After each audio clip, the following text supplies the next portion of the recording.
La lluvia caía suavemente sobre el asfalto de São Paulo cuando Rafael Moreira salió del vehículo blindado y se detuvo frente a la puerta giratoria del edificio más alto de la avenida Faria Lima.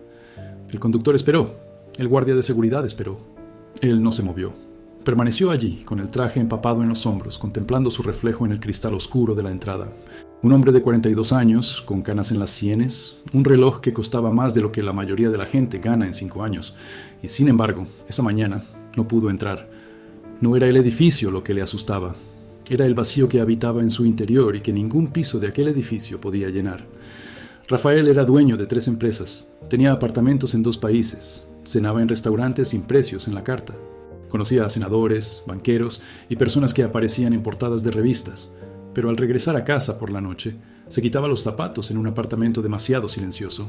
Se sentaba en el sofá de cuero italiano y contemplaba la ciudad, con todas esas luces encendidas, y pensaba que cada una de esas luces era una ventana donde alguien esperaba a otra persona, y nadie lo esperaba a él. Se había casado una vez. Un matrimonio rápido y calculado con una mujer hermosa que encajaba con la vida que estaba construyendo. Duró 3 años. Ella se quedó con la mitad del apartamento, y él ni siquiera lo echó de menos, porque ese matrimonio nunca le había dolido. Y Rafael sabía, en el fondo, que el verdadero amor es de esos que duelen cuando se acaban.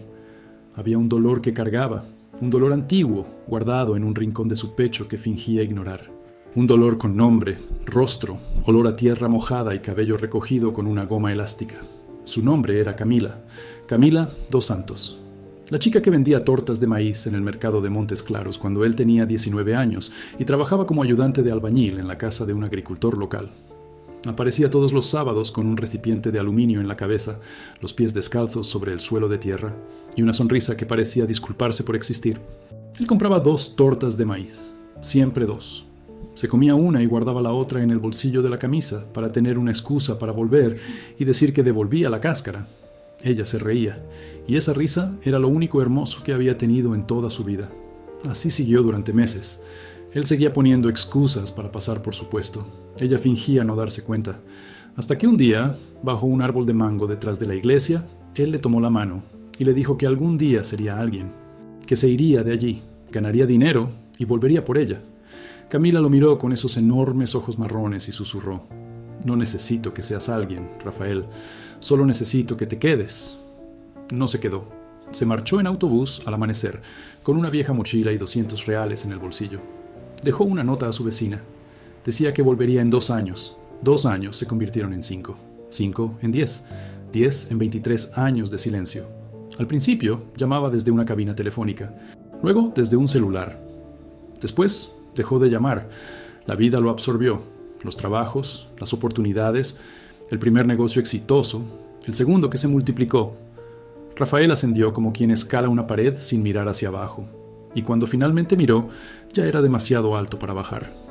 Intentó encontrarla una vez, llamándola por su nombre, pero Camila dos Santos era un nombre demasiado común en el norte de Minas Gerais, y se avergonzaba, avergonzado de haber prometido y no haber cumplido, avergonzado de haberse enriquecido mientras ella, probablemente, seguía vendiendo tortas de maíz en el mercado, avergonzado de llamarla, oír su voz y no saber qué decir después de tanto tiempo en silencio. Así que hizo lo que muchos hombres hacen con la culpa: la enterró. La cubrió con trabajo, con logros, con noches en hoteles caros y mujeres que no le preguntaban por el pasado. Funcionó por un tiempo, pero la culpa es una semilla que no necesita agua para crecer.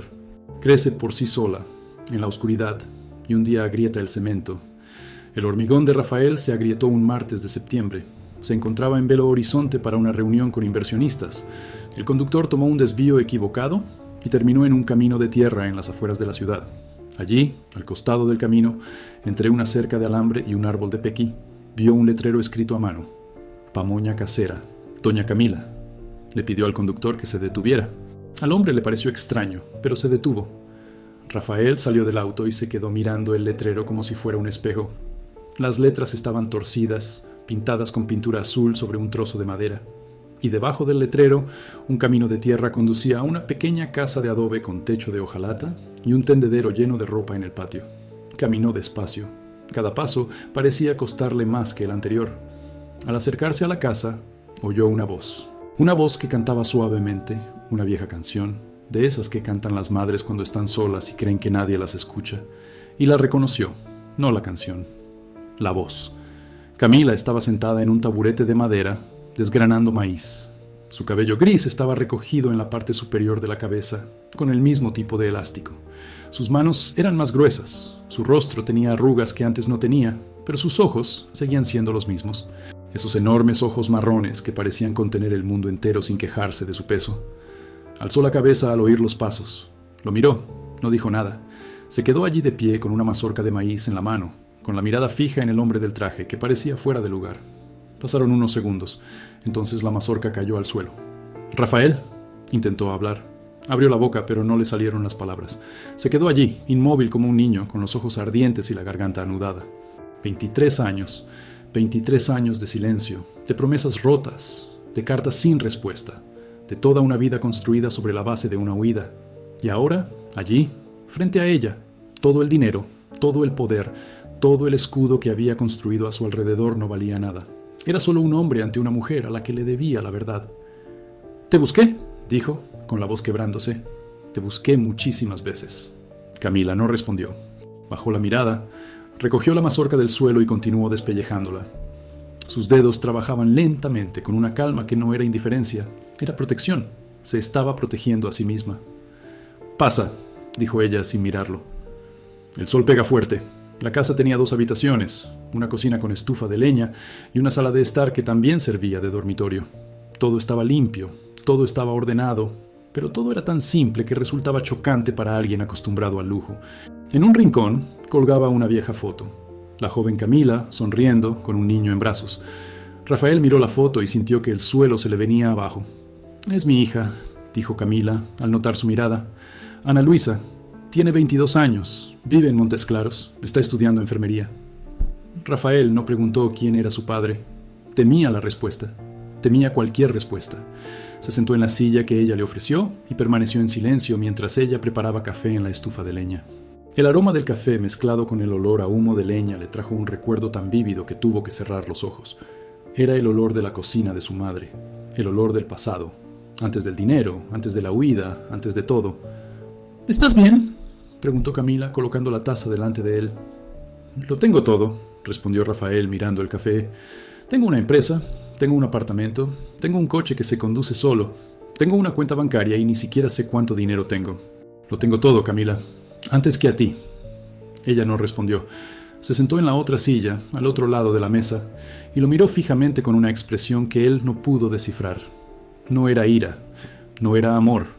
Era algo entre ellos, algo que solo existe cuando 2 personas han cargado con la misma herida durante demasiado tiempo. «Desapareciste, Rafael. Desapareciste sin explicación. Esperé 2 años como me pediste. Luego esperé otros 3 porque pensé que tal vez la nota se había perdido. Entonces dejé de esperar. No porque quisiera, porque dolía demasiado. Lo sé. No lo sabes, porque quienes se van eligen el momento de partir. Quienes se quedan no eligen nada. Quienes se quedan se despiertan cada día y deciden, una vez más, permanecer allí, aferrándose a una pizca de esperanza que se va desvaneciendo, hasta que un día la esperanza se desvanece y lo único que queda es la costumbre de esperar. El silencio entre ellos era tan denso que se podía oír el crepitar del fuego en la leña. Rafael miró sus manos que desgranaban maíz, que preparaban pamoña, un plato brasileño a base de maíz, que criaron a una hija sola, manos que jamás habían llevado un anillo de oro, manos que habían trabajado toda su vida sin quejarse. Y miró sus propias manos suaves, con un reloj caro, que firmaban contratos y estrechaban la mano de gente importante, manos que jamás habían sostenido nada que realmente importara. «Me equivoqué», dijo. «Me equivoqué de una manera irreparable. Lo sé, pero necesitaba encontrarte.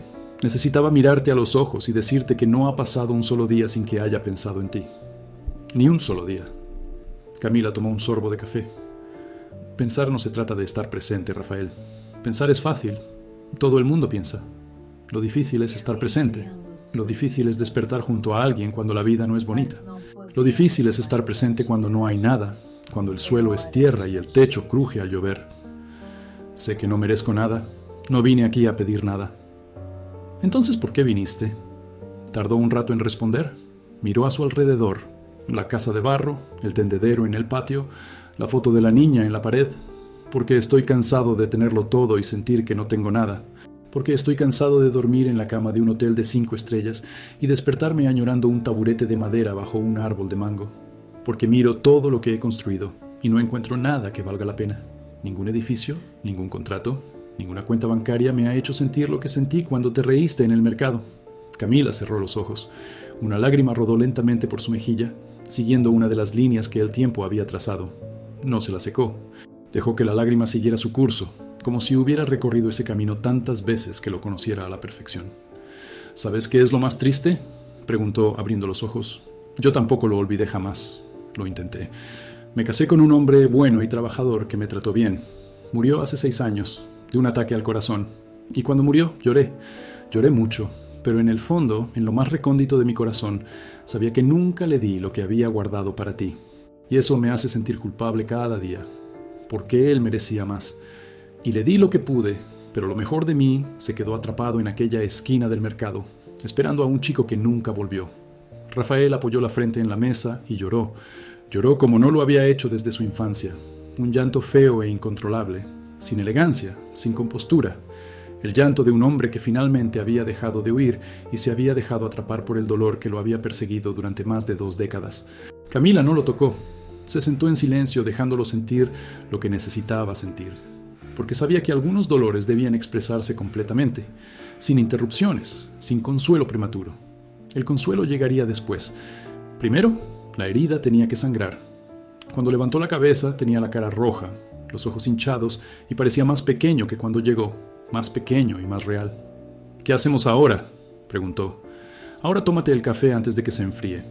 La miró, y por primera vez en 23 años le dedicó una sonrisa que no era profesional, ni cortés, ni forzada. Era una sonrisa de rendición, la sonrisa de un hombre que por fin comprendía que la vida no se mide por lo que uno logra, sino por lo que uno tiene el valor de no perder. En los días siguientes, Rafael regresó. Todos los días. Llegaba en el vehículo blindado, estacionado en el camino de tierra, y caminaba hasta la casa de barro. Al tercer día, llegó con pantalones vaqueros. Al quinto, se quitó los zapatos y caminó descalzo por el patio. Al séptimo, ayudó a desgranar maíz. Camila no se lo puso fácil. No se rindió. No fingió que todo estaba bien solo porque él había regresado. Lo trató con cortesía, pero mantuvo una distancia que era a la vez un límite y una prueba. Rafael lo entendió.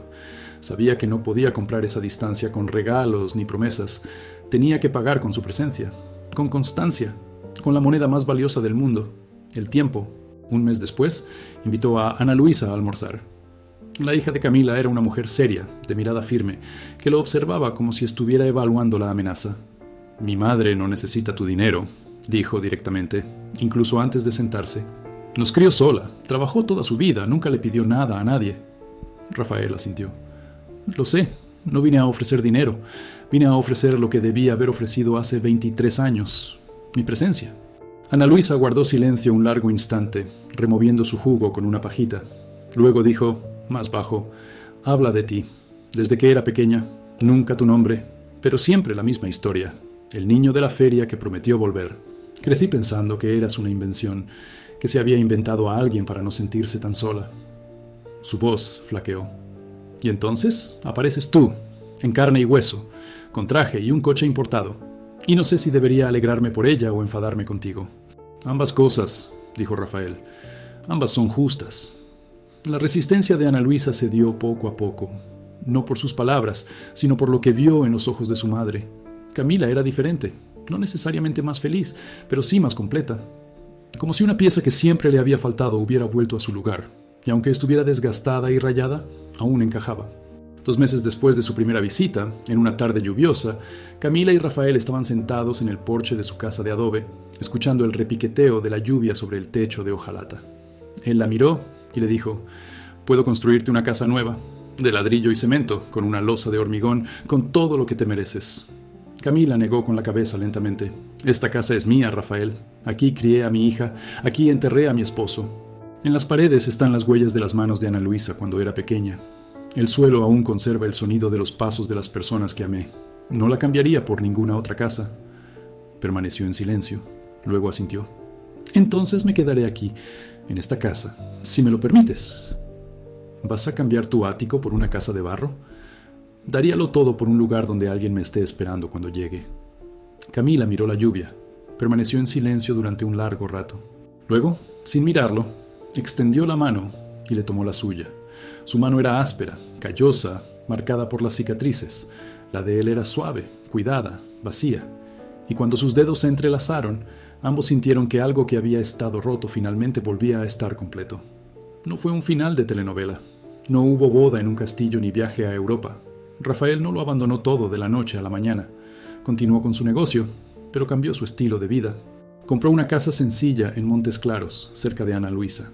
Remodeló la casa de adobe de Camila, no para convertirla en una mansión, sino para arreglar el techo que vibraba con la lluvia y reemplazar la estufa de leña por una que no produjera tanto humo. Camila aceptó la estufa, pero pidió conservar la vieja en el patio, para cuando quisiera cocinar como antes. Aprendió a hacer pamoña. Al principio, mal. Las primeras le salían torcidas, mal atadas, y Camila se reía de él con una risa tan hermosa que le dolía el pecho. Era la misma risa de la feria. La misma risa que había dejado atrás una madrugada en un autobús, pensando que el mundo exterior tenía algo mejor que ofrecer. El mundo le había ofrecido mucho, pero nada que se comparara con esa risa. Los domingos, los tres almorzaban juntos, Rafael, Camila y Ana Luisa. A veces venían los vecinos, la mesa era sencilla. La comida se cocinaba en una estufa humeante, el mantel era de plástico, y Rafael, el hombre que había cenado en los mejores restaurantes del mundo, miró esa mesa y sintió que era la primera vez en su vida que estaba sentado en un lugar que realmente importaba. Una noche, tumbadas una al lado de la otra en la estrecha cama de la casa de barro, Camila preguntó en la oscuridad: ¿Echas de menos tu vida anterior? Reflexionó un momento. Echo de menos el silencio, dijo. Pero era un silencio desagradable. Era el silencio de alguien que no tiene con quién hablar. Ahora tengo un silencio agradable. El silencio de alguien que no necesita decir nada porque ya está donde quiere estar. Camila apoyó la cabeza en su hombro. ¿Te tomaste tu tiempo? No sé, pero llegó. Porque vi allí, en aquella casa de barro, con su techo de hojalata crujiendo suavemente con el viento y el olor a leña colándose por la rendija de la ventana, dos corazones cansados finalmente encontraron descanso. No porque la vida se hubiera vuelto fácil, no porque los errores se hubieran borrado, sino porque, a veces, el amor no es lo que empieza siendo bello, es lo que sobrevive. Lo que resiste 23 años de silencio, distancia, orgullo y miedo, y aún reconoce, a primera vista, el rostro que siempre buscó en todos los demás. Rafael lo tenía todo: dinero, poder, prestigio, comodidad, pero solo encontró lo que necesitaba cuando se arrodilló ante aquello que siempre había despreciado. La sencillez, la tierra, el maíz desgranado a mano, el café preparado en una estufa de leña y una mujer que nunca le pidió nada, excepto aquello que tardó 23 años en ofrecerle: presencia.